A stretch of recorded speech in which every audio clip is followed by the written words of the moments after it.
भैया hello hello एक minute hello दोस्त, मेरे ख्याल आप उन्हीं को कंट्रोल ले लेंगे। इनकी वो सलीम साहब है, उनकी ज्यादा देखी है। अच्छा, और किसकी देखी है सलीम साहब के अलावा? आप यहाँ से मिलन करने हैं, ये बात करने आए हैं, ये इनको बताने हैं कि इस्लाम गलत है।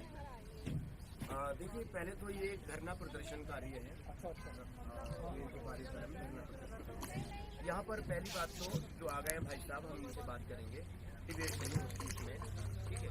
इसमें से अपनी बात को रखा जाता है, अपने मुद्दे रखे जाते हैं, जो सो हमने रखे, क्या क्या दिक्कतें हैं, किस तरह की क्या क्या बात आती है इस्लाम की। देखिए, मैं बहुत मुस्लिम घराने में पैदा हुआ, और ऐसे मुस्लिम घराने में पैदा हुआ कि जिसमें अगर सर पे दुपट्टा ना हो तो भी बाप भाई डांट देगा, ये क्या है, दुपट्टा नहीं है तुम्हारा, समझो कैसा कि चप्पल उल्टी पड़ी नहीं बना हो रहा है, सीधा करो, जो सुन्नतों का स्वभाव है। अरे तुमने टॉयलेट में जाते हुए बैतुल सलाम में कदम रखते हुए आपने अंदर जाके बायां पैर रखना चाहिए था, बाहर निकलते हुए नैतिक शिक्षा कि अब मुझे एक बात बताइए, छोटा सा सवाल है, मैं तो यहाँ से शुरुआत करता हूँ। मैं टॉयलेट में जाऊँ, दाया बाया पैर क्या कौन सा रखूँ ये जानना है। हेलो, मुझे पजामा पहनना है तो पहले कौन सा पांचा डालना है ये मुझे देखना है। हाँ, आपका भी प्रॉब्लम है तो आप अपना माइक हटा लीजिए और अपना कैमरा बंद कर लीजिए, उसके बाद डिबेट करेंगे, क्योंकि अभी मेरा टाइम है, मैं डिबेट करूँगी। वो थोड़ा सवाल नहीं करना, आपको कुछ दिक्कत हो तो आप नहीं, हम माइक हम लेके आए हैं, मुझे बार बार डिस्टर्ब मत कीजिए प्लीज, रिक्वेस्ट है। जी बताइए। तो इस्लाम जो है सुबह से लेकर शाम तक की जिंदगी में जो दखल रखता है, इसके अलावा कुछ आप कर ही नहीं सकते, कोई साइंटिस्ट पैदा नहीं हो सकता। आप बताइए, दो नमाजों को मैं अहमियत दे देता हूँ। चलिए, कौन कौन सी दो नमाजें? एक तो चलिए सुबह उठते ही सब धर्मों में सब जगह पर है, सुबह को मानना, सुबह को उठना, उसे आपने याद किया। एक रात को सोते टाइम याद कर लिया, ठीक है ना, ये हर जगह पे है, ये कोई प्रॉब्लम नहीं चलेगा। एक वहाँ से बात आ गई कि भाई सुबह को से लेके फिर दोपहर में, फिर असर में, मतलब फिर शाम जब पूरी सांझ हो गई मगरिब के टाइम, अरे ये तो काम काज से हम डिस्टर्ब हो रहे हैं। और नमाज पढ़ते क्या है? खुदा का नाम लेने से, नमाज लेने से 2 मिनट का टाइम होता है, उससे डिस्टर्ब हो जा रहे हैं। सर ये बातें समझ में आ रही है खान साहब? लेकिन पढ़ क्या रहे हैं? थोड़ा सा इनसे भी बात कर लूँ? नहीं, एक मिनट रुकिए, मैं इनसे बात करता हूँ। तब्बत यदा अबीला हबीम वतब माँ अगना अनुहु बानहु माँ कसब फैसला नारन जाता लहाबिम अमरात अम्मा लसना तब सीजी दिया हबलुम मिन मसर। ये क्या कह रही है, इनसे पूछिए जरा, डिस्टर्ब कैसे हुई ये आयत, ये क्या कह रही है सूरह लहब? शायद में आपको तो पता है। देखिए, इनको कुछ नहीं पता, और ये बदतमीजी जितनी कर रहे हैं ना, इनको एहसास नहीं है इस बात का, ठीक है। नहीं, इस्लाम बाशऊर जिंदगी है, और इस्लाम बाशऊर जिंदगी है। इनसे मैं फिर भी कहता हूँ कि बाशऊर हो जाओ, वरना अच्छा नहीं होगा। क्या करेंगे अगर ये शऊर नहीं होगा तो क्या करेंगे? तो ये क्या करेंगे, जब इन्होंने इस मजहब को छोड़ दिया और मुसलमान को गंदा बता दिया, तो ये इनसे डिस्टर्ब क्यों कर रहा है, क्यों उलझ रहा है? इस पे तो कोर्ट का फैसला दिया गंदा कहाँ बताया उन्होंने, जो था लिखा वही तो बताया, गंदा नहीं बता रहे तो और क्या बता रहे हैं? ये गलत बता रहे हैं।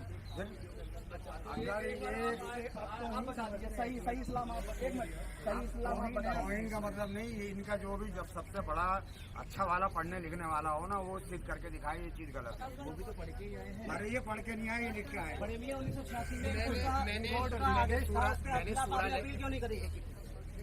मैंने सूरह लहब का पूछा इनसे, ये क्या कह रहा है। अब मुझे एक छोटा सा सवाल का जवाब दे दीजिए आप सब।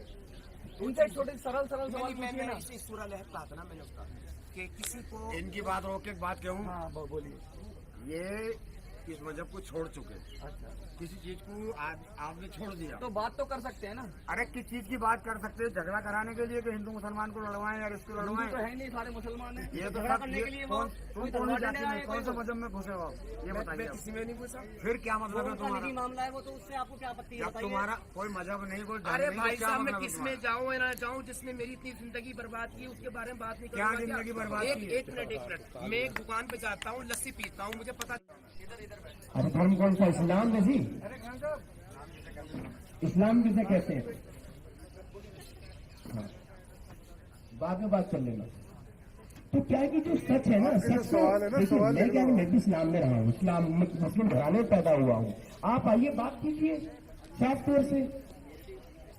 और मैं तो ये कहता हूँ, ये तो बेचारे पसमानदा मुस्लिम आते हैं, मौलवी जो मुफ्तियान है, देखिए, दरअसल इस्लाम में सवाल नहीं कर सकते। आप अपने राम पर सवाल कर सकते हैं कि सीता माता को क्यों छोड़ा था, आप सवाल कर सकते हैं, लेकिन आप नहीं सवाल कर सकते हमारे हुजूर सल्लल्लाहु अलैहि वसल्लम ने 53 साल की उम्र में 9 साल की बच्ची आयशा का जिस तरीके से की, वो जब वो 6 साल की थी तो उन्होंने शादी कैसे कर ली, 53 साल की उम्र 6 की थी, तो ये सवाल नहीं कर सकते आप।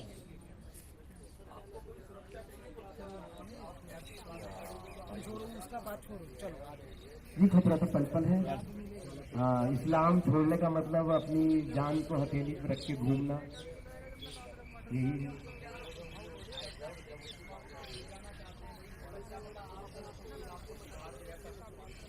देखिए, जब कोई इस्लाम को छोड़ता है तो उसके दिमाग में सवाल आते हैं शुरू में, और सवाल हमारे दिमाग में भी आए, और वो सवालों को हम लेकर पहुंचे मुफ्तियों के पास, मौलवियों के पास, अपने दोस्त अहबाब के पास कि ये तो मालूम क्या कह दिया कि ये रेड लाइन क्रॉस मत करो, इससे आगे मत बढ़ो, ये रेड लाइन है। जब नहीं मानने तो ये भटक गया है, गुमराह हो गया है। कुरान को तो नींद के साथ अकेले पढ़ने से इतनी देर मना करते हैं, वरना तुम गुमराह हो जाओगे।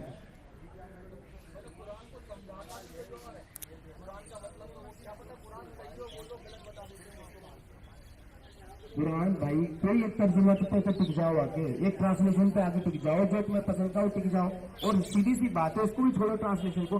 आजकल तो आप कॉपी कीजिए अरबी को, उर्दू में तुरंत हो जाता है ट्रांसलेट, क्या कह रहा, उर्दू में, हिंदी में, जिस भाषा में चाहो।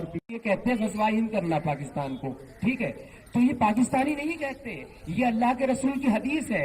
ये सुन्नन नसाई की 3175 3175 हदीस में साफ लिखा हुआ, 2 बड़े होंगे, एक जो ईसा के साथ होगा, ईसा आएंगे दुनिया में, और एक मोहम्मद का जो इसको फतह करेगा, जो हिंद को। तो वो जो साफ तौर से लिखा हुआ है, अगर मैंने इंडिया के मौलाना से पूछा, बोले नहीं ये ज़ईफ़ हदीस, हमारी जंग छिड़ी थी, सीज फायर हो गया। तारिक मसूद साफ तौर से कह रहा,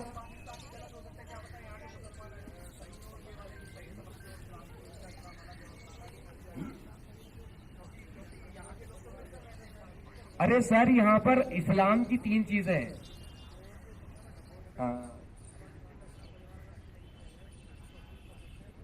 इस्लाम की 3 चीजें हैं, दारुल इस्लाम, दारुल हर्ब, दारुल अमन। दारुल हर्ब हो गया जहां पर जी काफिरी हैं, उनसे जंग करनी है, ठीक है, दारुल हर्ब।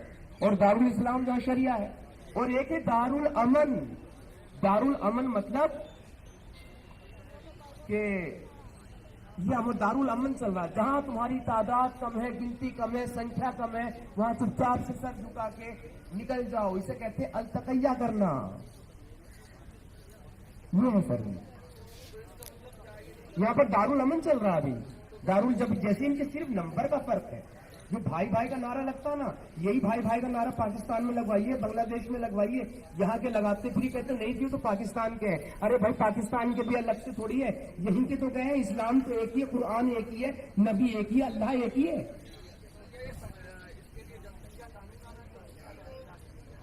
वो तो बहुत पहले आ जाना चाहिए था,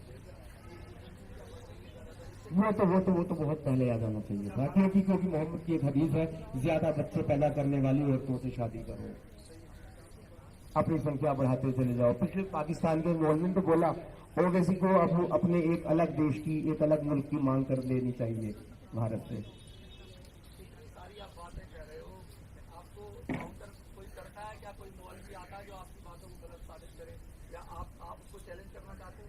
मैं तो किसी के लिए भी दो सब्जेक्ट, हमारे जितने भी एक्स मुस्लिम है, खासतौर से हमारे एक एक्स मुस्लिम साहिब साहब है, उनका भी ये कहना है और मेरा भी ये कहना है कि 1-2 सब्जेक्ट पर आप कभी बात कर लीजिए। अल्लाह को एक